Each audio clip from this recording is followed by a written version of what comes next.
আসসালামু আলাইকুম রহমতুল্লাহ।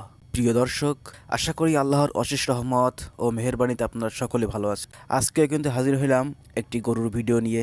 আপনারা জানেন আমি সবসময় গরুর ভিডিও আপলোড করি এবং আপনাদের দেখার সুযোগ করে দিই। আমি বেশিরভাগ সময় গরুর হাটে গিয়ে গরুর ভিডিও করি। আপনারা জানেন আমি কিন্তু সবসময় বাজারে গিয়ে গরু আনলোডিং বিষয়টা বেশি তুলে ধরি আমার ভিডিওতে। যেমন গরু নামানোর সময় যে একটা ভিউ, এটা আমি আপনাদের সাথে শেয়ার করার চেষ্টা করি। আর আজকের বাজারে একটা মজার ঘটনা, এই যে দেখতে পাচ্ছেন সাদা ষাঁড় গরুটা, এই গরুটা মনে হয় চুলকানি উঠছে। সেই ভিডিও শুরু থেকেই গরুটা খালি মাথা নাড়াচ্ছে এবং ঘাড় চুলকাচ্ছে। আসলে গরুটা খুবই তেজি এবং রাগী গরু। এই গরুটা যখন গাড়ি থেকে নামাইছিল তখন এমন দৌড়াইছে বাজারে, পুরো বাজারে একবারে পাগল করে ফেলছে। এই যে একটা পাগলা গরু দেখতে পাচ্ছেন, এই গরুটাকে 4 জন ধরে রাখতে পারছে না। যখন আমি তার সামনে ক্যামেরা নিয়েছিলাম আমার উপর তেড়ে আসছিল।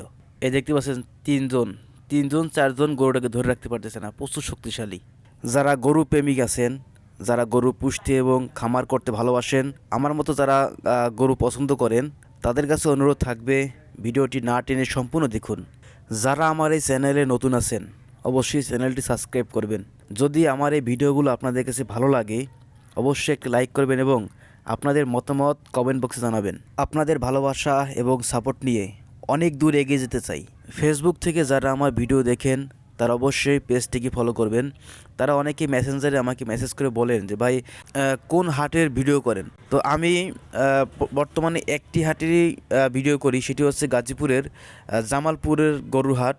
এই হাটটি অনেক বড়, এটি সপ্তাহে একদিন বসে প্রতি শনিবার। একটা জিনিস আপনারা অবশ্যই জেনে খুশি হবেন যে বর্তমানে কিন্তু বাংলাদেশে অনেক অনেক উদ্যোক্তা তৈরি হয়েছে, বিশেষ করে গরুর খামারি। এখন কিন্তু অনেক তরুণ প্রজন্ম গরুর খামার শুরু করেছে। আসলে গরুর খামার একটি লাভজনক ব্যবসা। যদি কেউ পরিশ্রম এবং সঠিক নিয়মকানুন মেনে এবং মেধা খাটিয়ে যে কোনো ব্যবসা কেউ করতে চায় অবশ্যই লাভ আছে। কারণ তার মধ্যে কিন্তু গরুর খামার একটি, যদি নিজে পরিশ্রম করতে পারে তাহলে কিন্তু আর পিছে তাকাতে হবে না। আসলে এই বিষয়টি আমি জেনেছি। গরুর হাটে যে বড় বড় ব্যবসায়ী আছেন তারা কিন্তু প্রত্যন্ত এলাকা থেকে গরু সংগ্রহ করে হাটে নিয়ে আসেন। তারা এই বিষয়টি আমাদের কাছে বলেছেন যে বর্তমানে বেশিরভাগ খামারে কিন্তু তরুণেরা। আসলে বর্তমান যুগ ডিজিটাল যন্ত্রাংশ ব্যবহার করার ফলে কিন্তু খরচের পরিমাণটা অনেক কমেছে। হয়তো অনেকেই চিন্তা ভাবনা করেন যে একটা গরুর খামার দিবেন, কিভাবে করলে ভালো হবে। তাদের কাছে অনুরোধ থাকবে যারা বড় বড় খামারি আছেন তাদের সাথে যোগাযোগ করে শুরু করবেন। দর্শক, আজকে এই পর্যন্তই, দেখা হবে আগামী কোনো পর্বে। সে পর্যন্ত সবাই সুস্থ থাকুন, ভালো থাকুন, আল্লাহ হাফেজ।